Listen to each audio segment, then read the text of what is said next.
Bakit mahalaga ang tamang shampoo at panganib ng maling piliin? Maraming Pilipino ang bumibili ng shampoo based lamang sa presyo, advertising o dahil kilala ang brand. Ngunit sa likod ng makintab na bote at nakakaakit na amoy, may mga produkto talagang naglalaman ng mga sangkap na hindi magandang gamitin araw-araw. Sa mga cosmetics na binibenta sa Pilipinas, nalaman ng isang pag-aaral na ang ilang shampoo ay may preservatives tulad ng methyl isothiazolinone, methyl chloroisothiazolinone at formaldehyde-releasing agents na maaaring magdulot ng allergy, iritasyon sa anit o iba pang problema sa balat at buhok kung madalas gamitin. Sa global na research at mga consumer safety lists, maraming kilalang shampoo brands ang madalas na nasasama sa mga avoid lists dahil sa mataas na porsyento ng sulfates, parabens, silicones at iba pang potent irritants. Mga sangkap tulad ng SLS or SLES, sodium lauryl or laureth sulfate at parabens ay mapanganib dahil sa potensyal nilang mag-strip ng natural oils ng buhok, magdala ng dryness at iritasyon at posibleng magkaroon ng hormonal effects sa ilang kaso. Sa video na ito, bibigyan natin ng malinaw na paliwanag ang 7 shampoo brands na dapat iwasan at lantaran, pati na ang dahilan kung bakit maraming eksperto at consumer safety advocates ang hindi inirerekomenda ang mga ito. Tapos, magbibigay din tayo ng 2 shampoo brands na mas ligtas at talagang worth it gamitin, lalo na kung pinapahalagahan mo ang kalusugan ng iyong buhok at anit sa pangmatagalan. Handa ka na ba? Simulan natin ang listahan. Unang shampoo, Head & Shoulders, solusyon sa balakubak na may kapalit. Kilala ang Head & Shoulders bilang anti-dandruff shampoo, ngunit maraming dermatology articles at consumer reviews ang nagbababala sa pangmatagalang paggamit nito. Ang pangunahing aktibong sangkap ng karamihan sa Head & Shoulders variants, tulad ng Head & Shoulders Cool Menthol at Clean & Balanced, ay zinc pyrithione, isang anti-fungal agent na epektibo laban sa dandruff, ngunit hindi ideal gamitin araw-araw sa mahabang panahon. Ayon sa cosmetic research, ang zinc pyrithione ay maaaring magdulot ng dryness, scalp sensitivity at rebound dandruff kapag biglaang itinigil ang paggamit. Ibig sabihin, nasasanay ang anit sa chemical at kapag tumigil ka, mas lumalala ang balakubak kaysa dati. Bukod dito, naglalaman din ang produkto ng sulfates at synthetic fragrance na lalo pang nagpapalala ng iritasyon sa sensitibong anit. Maraming Pilipino ang nagsasabing gumagana sa umpisa, ngunit pagkatapos ng ilang buwan o taon, napapansin nila ang paglalagas ng buhok, nipis ng hair strands at pangangati. Ito ay hindi direktang sanhi ng isang sangkap lamang, kundi ng kombinasyon ng harsh detergents at medicated agents na hindi dapat pang long-term. Ang Head & Shoulders ay dapat ituring bilang treatment shampoo, hindi daily shampoo. Ngunit dahil sa marketing nito, maraming consumers ang gumagamit nito araw-araw, isang gawin na hindi sinusuportahan ng maraming hair specialists. Para sa pang-araw-araw na kalinisan ng buhok, mas mainam pa rin ang mild, sulfate-free formulations. Pangalawa, Sunsilk. Mabangong shampoo pero mataas ang risk sa anit. Ang Sunsilk ay isa sa pinakabinibiling shampoo brand sa Pilipinas dahil sa mura, bango at pangmasa na imahe.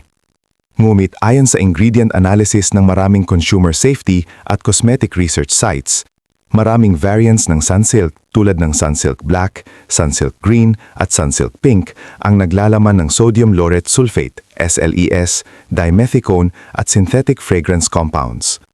Ang mga sangkap na ito ay kilalang sanhi ng scalp irritation, dryness at long-term hair weakening, lalo na kapag ginagamit araw-araw. Ang SLES ay isang surfactant na epektibong naglilinis pero agresibo ito sa natural sebum ng anit. Kapag palaging natatanggal ang natural oils, ang anit ay nagiging sobrang tuyo o sobrang oily bilang reaksyon na posibleng humantong sa balakubak, pangangati at pagnipis ng buhok. Ang dimethicone naman ay isang silicone na nagbibigay ng instant lambot at kinang, ngunit nagdudulot din ito ng product build-up na bumabara sa hair shaft at scalp pores.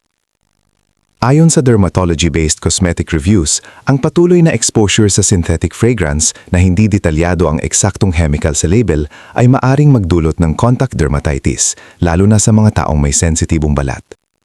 Maraming Pilipino ang nakakaranas ng okay sa umpisa pero lumalala ang buhok sa katagalan at ito ang madalas na pattern sa shampoo na mataas sa sulfates at silicones. Hindi sinasabi na masama agad ang Sunsilk sa unang gamit, Ngulit kung usapang pangmatagalang kalusugan ng buhok at anit, ito ay hindi kabilang sa mga inirekomenda ng hair care professionals para sa regular at pang-araw-araw na paggamit. Kung nanunood ka pa rin ng video na ito at nakakatulong sa iyo ang mga impormasyong ito, paki-comment ng numero 2 sa ibaba para malaman kung nandito ka. At kung hindi ka pa nakasubscribe, inirekomenda kong mag-subscribe ka at i-on ang bell notification para hindi mo makaligtaan ang mga susunod na videos. Ang iyong suporta ay tumutulong sa amin na makagawa pa ng magagandang content para sa iyo. Ngayon, magpatuloy tayo. Pangatlo, Pantene. Mababang presyo pero kakulangan sa natural base. Isa pa sa madalas pasok sa mga avoid lists ay Pantene, lalo na ang ilang classic variants na Pantene Pro-V Daily Moisture Renewal Shampoo at iba pa. Ayon sa mga cosmetic safety reviews, maraming Pantene products ang may sulfates, parabens at synthetics na maaaring mag-strip ng natural oils at mag-iwan ng scalp irritation kung paulit-ulit na gamitin. Ang parabens tulad ng methylparaben at propylparaben ay ginagamit upang pahabain ang shelf life ng produkto. Ngulit ilang studies ang nagsasabi na ito ay may potensyal na maging endocrine disruptors at maaring magdala ng hormone imbalance, lalo na kung mataas ang exposure sa pang-araw-araw na grooming products. Bagamat matagal ng brand ang Pantene at maraming consumer ang nasiyayan sa instant na sentimento ng malinis at glossy na buhok, ang pangmatagalang epekto lalo na sa kalusugan ng scalp at hair follicles ay kadalasang sinasaway ng mga hair care experts. Ang mabilis na pagkakaroon ng build-up, dryness at kahit pagbagsak ng hair volume ay ilan sa mga reklamo ng ilang gumagamit habang tumatagal ang paggamit. Kung ang pabor mo ay isang shampoo na pang daily use, mas mainam na tingnan ang label at iwasan ang mga produkto na may sulfates at parabens bilang pangunahing surfactants at preservatives, lalo na kung ang buhok mo ay dry, chemically treated o madaling ma-frizz. Pang-4, Tresemme, pangako ng salon, subalit puno ng masamang sangkap. Ang Tresemme ay isa sa mga pinakasikat na shampoo brands sa mga supermarket at drugstore. Ngunit sa mga listahan ng shampoo brands to avoid na nilabas ng mga consumer review sites at stylist blogs, madalas itong nasasama dahil sa mataas na nilalaman ng sulfates at silicones. Kasama pa ang preservatives tulad ng DMDM hydrantoin na kilala sa pagiging formaldehyde releaser. Ibig sabihin, maaring maglabas ng maliit na halaga ng formaldehyde sa contact ng tubig at anit. Ang sulfate sa Tresemme ay nagbibigay ng rich lather. Pero ito ay agresibong detergents na nagpapalbo ng natural na oils ng anit at buhok na maaring magdulot ng dryness, split ends at pangangati. Sa pangmatagalan, ang sobrang pag-alis ng natural oils ay nagreresulta sa madaling hair breakage at brittle hair shafts. Ang silicones naman ay nagbibigay ng instant shine, ngulit tumutulong din silang mag-build up ng residue sa hair shaft, kaya posibleng maging dull at mabigat ang buhok. Dahil dito, maraming hair professionals at consumer guides sa online ang nagbabala laban sa madalas na paggamit ng Tresemme shampoo, tulad ng Tresemme Moisture Rich o Tresemme Keratin Smooth, lalo na kung madalas gamitin araw-araw o kung ang iyong anit ay sensitibo. Kahit nakilala ito sa advertising bilang salon quality, hindi laging ligtas ang ganoong slogans kung hindi mo tinitingnan ang ingredient list at pangmatagalang epekto nito sa buhok. Ang pang-5, Clear, malakas sa linis, mahina sa hair health.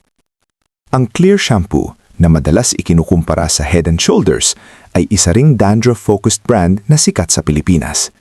Gayunpaman, ang karamihan sa variants tulad ng Clear Men Cool Sport Menthol at Clear Anti-Dandruff Nourishing Care ay naglalaman ng SLES, menthol at fragrance allergens na maaaring makasama sa anit kapag palaging ginagamit. Ang menthol ay nagbibigay ng cooling effect na pakiramdam ng freshness, ngunit ayon sa dermatology research, maaari itong mag-trigger ng scalp sensitivity at micro-irritation, lalo na sa mga may manipis o tuyong anit.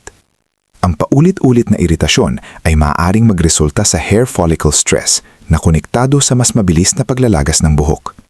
Bukod dito, ang mataas na foaming agents ng Clear ay nagdudulot ng over-cleansing, isang kondisyon kung saan masyadong natatandal ang protective barrier ng anit.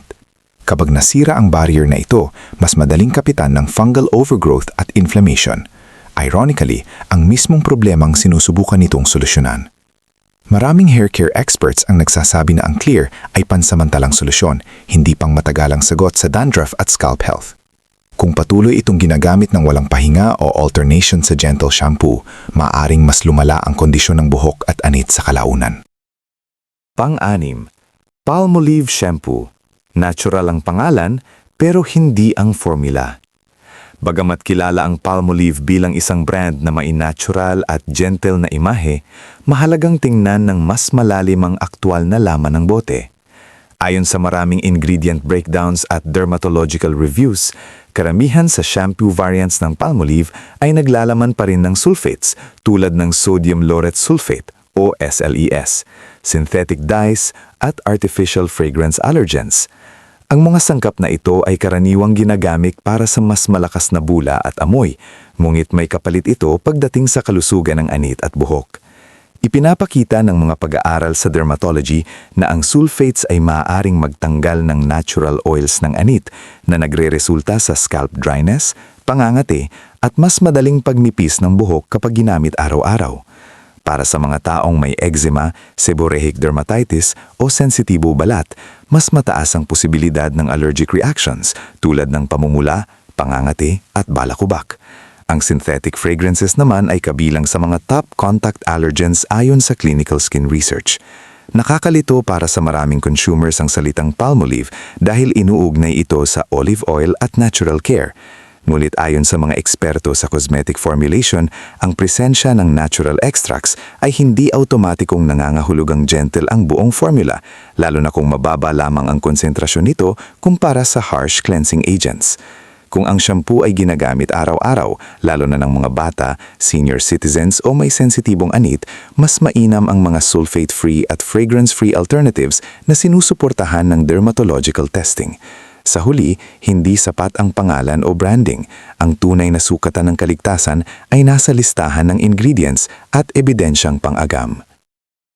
Pang-7, Rejoice. Instant lambot na may silicone build-up. Ang Rejoice ay matagal nang kilala sa Pilipinas bilang shampoo na nagbibigay ng agarang lambot at kinis sa buhok. Sa unang hugas pa lang, mapapansin ang smooth at madulas na pakiramdam.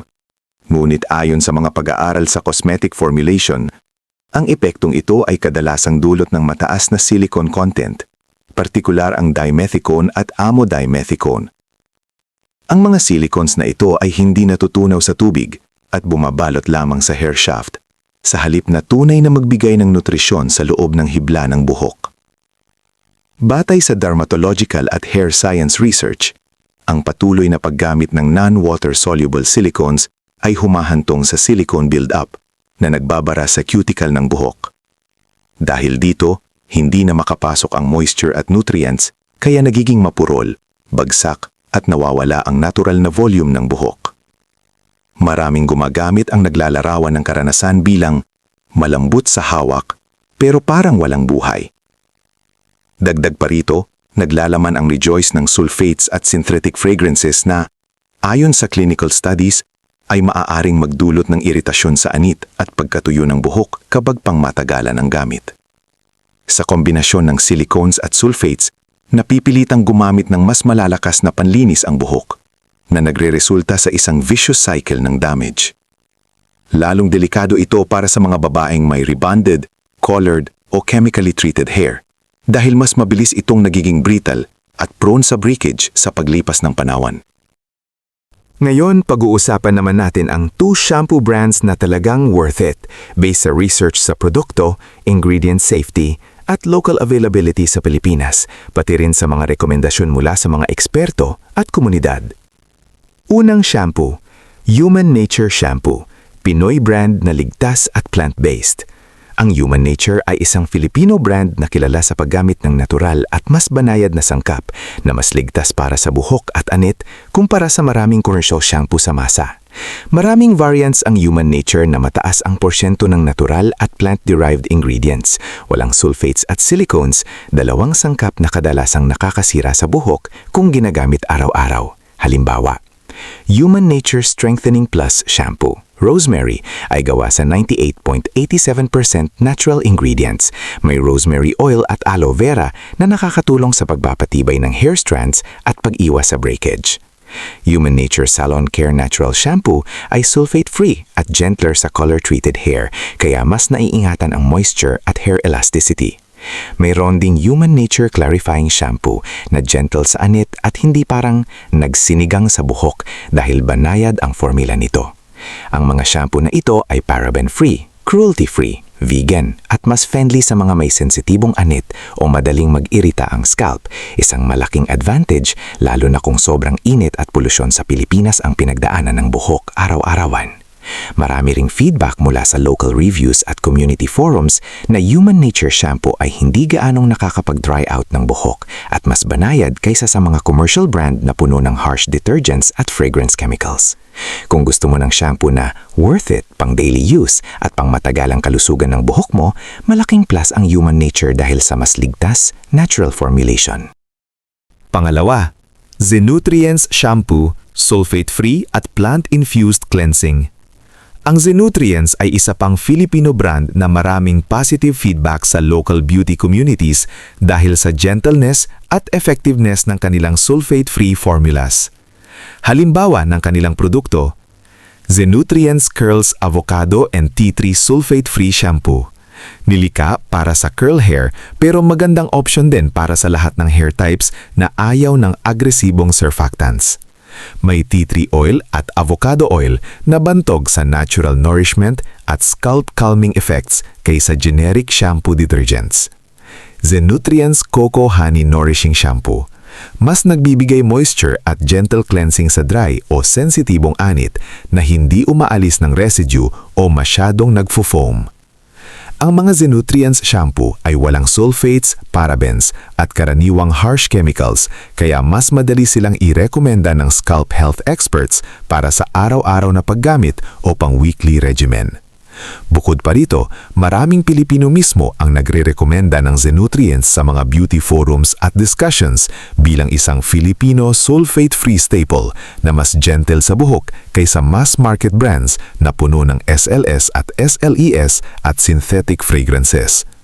Kung ang priority mo ay scalp comfort, hydration at kulot o brittle hair care na hindi nabibititan ng build-up, Zenutrients ay isang worth it choice. Pangwakas na kaisipan. Hindi dahil sikat o mabango ang isang shampoo, ay ligtas na ito para sa iyong buhok at anit.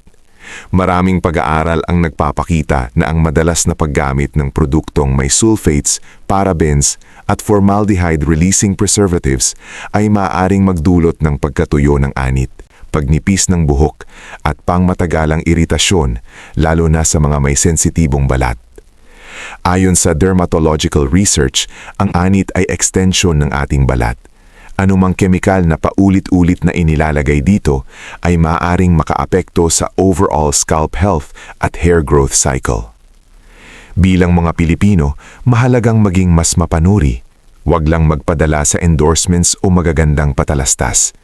Ang tunay na proteksyon ay nagsisimula sa pagbabasa ng label at pag-unawa sa sangkap. Hanapin ang mas banayad na formulations, may natural oils at may clinical backing para sa scalp health. Tandaan din na ang buhok ay hindi lang pampaganda. Ito ay salamin ng ating kalusugan, nutrisyon at pang-araw-araw na pangangalaga. Sa huli, ang tamang pagpili ng produkto ay isang investment sa pangmatagalan. Ang malusog na anit at matibay na buhok ay nagdudulot ng ginhawa, kumpiyansa at mas magandang kalidad ng buhay. Piliin ang ligtas, hindi lang ang uso. Kung nagustuhan mo ang video na ito at nakatulong ito sa iyo, mangyaring i-like, mag-subscribe at i-share. Ang inyong suporta ay tumutulong sa amin na patuloy na gumawa ng magagandang content upang kayo ay mabigyan ng kaalaman at inspirasyon. Salamat sa panonood at inaasahan naming makita kayo sa susunod na video.